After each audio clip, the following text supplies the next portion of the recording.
तो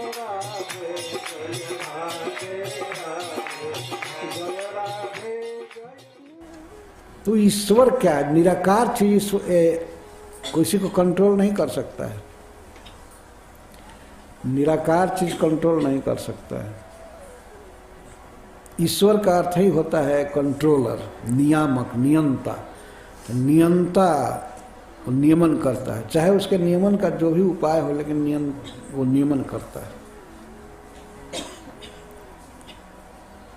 ईश्वर, ये लोग कहते हैं ईश्वर सब जगह है, पर ईश्वर निराकार है।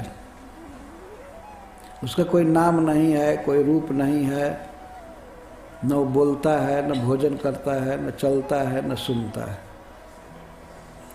तब तो ये निराकारवादी जो भजन करते हैं, इसको तो कभी ईश्वर सुनेगा नहीं, है ना? वो सुनता है ही नहीं। इस विषय पर हमारे साथ एक व्यक्ति की बहस हुई थी दुबई में। वो अजीब ढंग से, वो तो दृश्य हमने देखा है। वो हमसे पूछा, तुम हिंदू हो? तो मैंने कहा कि हाँ। हिंदू लोग पत्थर पूजते हैं, हमने सुना है कि स्टोन पूजते हैं, क्या ये सत्य है? तो हमने कहा नहीं, हिंदू लोग पत्थर नहीं पूजते हैं, हम तो हैं ही। तो मैंने कह दिया कि यहाँ तो इतना पत्थर बिछा हुआ है, मैं तो पैर दे करके सब पर चल रहा हूँ, पूजा कहाँ कर रहा हूँ? फर्श बिछा हुआ था तो पत्थर ही पत्थर, और बड़े बड़े ढोका भी जहाँ तहाँ रखे हुए थे। वो तो बालू बालू है ना, और जगह से ला करके। वो तो चकित हो गया, क्योंकि मैं तो पत्थर पर पैर दे करके चल रहा हूँ, हम पूजा कहाँ कर रहे हैं? नहीं नहीं, मैंने सुना है कि हिंदू लोग पूजा, ये ईश्वर को पत्थर को ईश्वर मानते हैं। नहीं नहीं, हमने बताया उसको कि ईश्वर का रूप शास्त्रों में लिखा गया है, उसको कोई कलाकार उभारता है पत्थर में, चाहे लकड़ी में, जैसे जगन्नाथ जी लकड़ी में है, तो लकड़ी में, मिट्टी में, पत्थर में भगवान का रूप बना करके और वहाँ पूजा की जाती है। तो वास्तव में भगवान की पूजा हुई, न कि पत्थर की पूजा हुई। पत्थर की पूजा नहीं, पत्थर में भगवान की वो पूजा है, चाहे फोटो में उस व्यक्ति की पूजा है। तो वो नहीं मान रहा था, तो मैं उससे पूछा, उसके पास बैच था, उसका आइडेंटिटी एयरपोर्ट पर। तो मैं कहा कि यदि आप इस आइडेंटिटी के बिना इसमें आएंगे तो आने देंगे आपको लोग एयरपोर्ट में? कहा नहीं, तो आप ये हैं, बैच हैं, आपकी कीमत उतनी नहीं है जितनी बैच की कीमत है।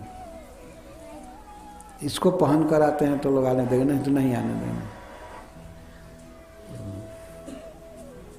ऐसा करते करते करते बात चलने लगी कि हम अर्चा विग्रह का महत्व में बताने लगा कि भगवान वास्तव में मूर्ति में उतरते हैं हमारी पूजा को स्वीकार करने के लिए, हमारी प्रार्थना को सुनने के लिए, हमारे द्वारा दिए गए भोजन को लेने के लिए, हमारा सुख दुख सुनते हैं, देखते हैं।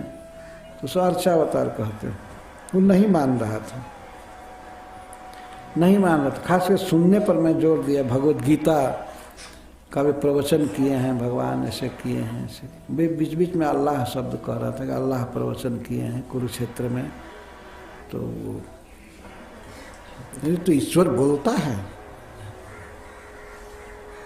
इसे कैसे, जब आकार ही नहीं है तो कैसे बोलेगा, सुनेगा? तब तक तो नमाज का टाइम आया वहाँ पर, और वो भी नमाज पढ़ने लगे, और सब लोग नमाज पढ़ रहे थे। मैं जप कर रहा था धीरे धीरे, हरे कृष्ण कृष्ण कृष्ण हरे हरे, हरे राम। तो जब नमाज समाप्त हुई तब वे ऑफिसर थे बैठे, मैं टेबल के दूसरे तरफ था बैठा हूँ। हाँ ठीक है, तो वो अपने आप चालू किए। मैं तो सोच रहा था कि बंद हो जाए, मैं जाऊँ दूसरी ओर, लेकिन वो पूछने लगे, हाँ आप कह रहे थे कि भगवान सुनता है, ये करता है, वो करता है। हाँ सुनता है, नहीं नहीं, भगवान कैसे सुनेगा उसको। तब मैं पूछ दिया उनसे, आप अभी जो नमाज पढ़ रहे थे तो इसमें ईश्वर से प्रार्थना ही कर रहे थे ना, भगवान से कुछ कह रहे थे ना। मैं व्याख्या किया, नमाज का मतलब होता है कि भगवान से, अल्लाह से हम कुछ कहते हैं। हाँ तो कहते हैं, तो आपको विश्वास है वो सुनता नहीं है? जब सुनता नहीं है तो आप पढ़ कर क्या करेंगे? इसका क्या बेसिस है कि हम कुछ कह रहे हैं भगवान से और सुनता है ही नहीं? तो आप लोग तब तो बेकार ये सब कर रहे हैं। तो हाँ, तो लगता है सुनता है, तो सुनता है तभी तो करते हैं ना, वो सुनता है तभी तो हम लोग बोलते हैं। तो हमने कहा कि हाँ सुनते हैं, ये अल्लाह सुनते हैं। तो मैं पूछ दिया किस चीज़ से सुनते हैं, कैसे सुनते हैं वो? तो वो कहा कि तुम कैसे सुन रहे हो? तो मैं कहा मैं कान से सुन रहा हूँ। तो ठीक है आगे कहो। और पकड़ लिए गए, जब हमको कहे कि तुम कैसे सुनते हो तो मैं कहा मैं कान से सुनता हूँ। तो मैं उनको कहा कि तब भगवान भी कान से सुनते हैं ना? हाँ, जब हम कान से सुनते हैं तो कान से सुनते हैं। मैंने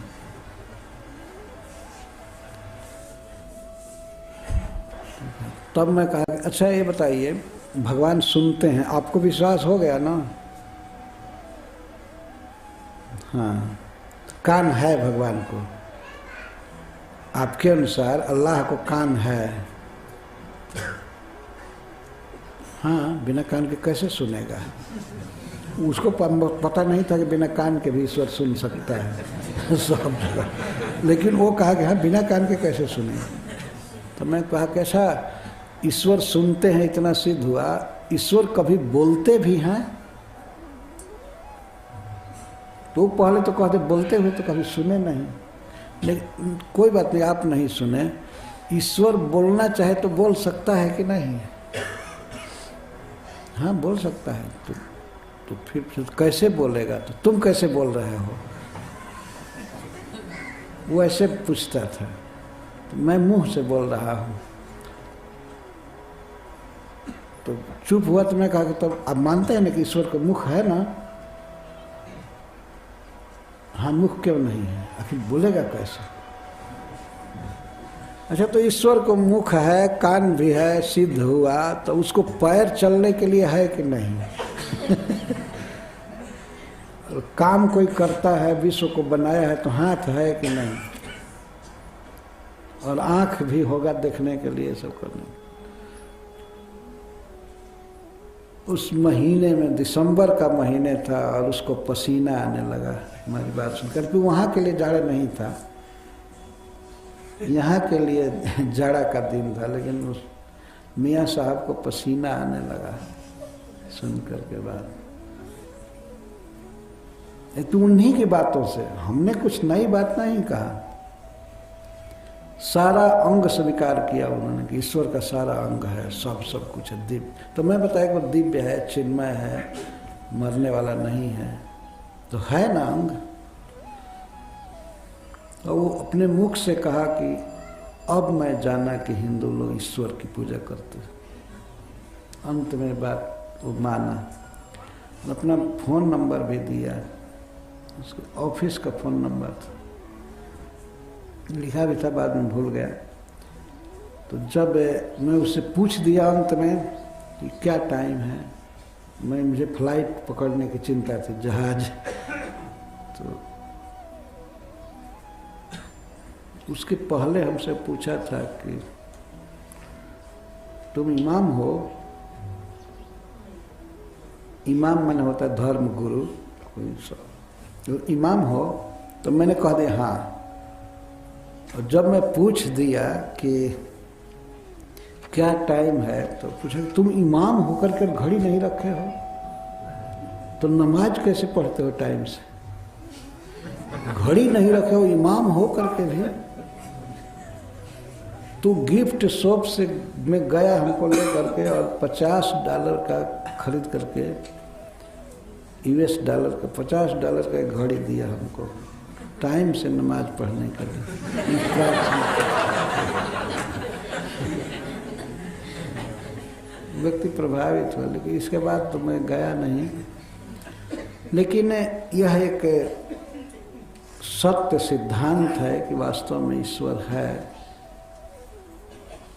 और उसका आकार है, दिव्य आकार है, सब कुछ दिव्य है। आँख है, नासिका है, नेत्र, सिर है, पैर है, सब कुछ अद्भुत है। अंगानि जस सकलेन्द्रिय वृत्ति मंति पश्यन्ति पान्ति कलयन्ति चिरं जगन्ति। यह मानना धड़ल्य है कि ईश्वर निराकार है, यह मान्यता ईश्वर नहीं है मानने के बराबर है। हरे कृष्णा कृष्ण कृष्ण हरे हरे, हरे राम राम राम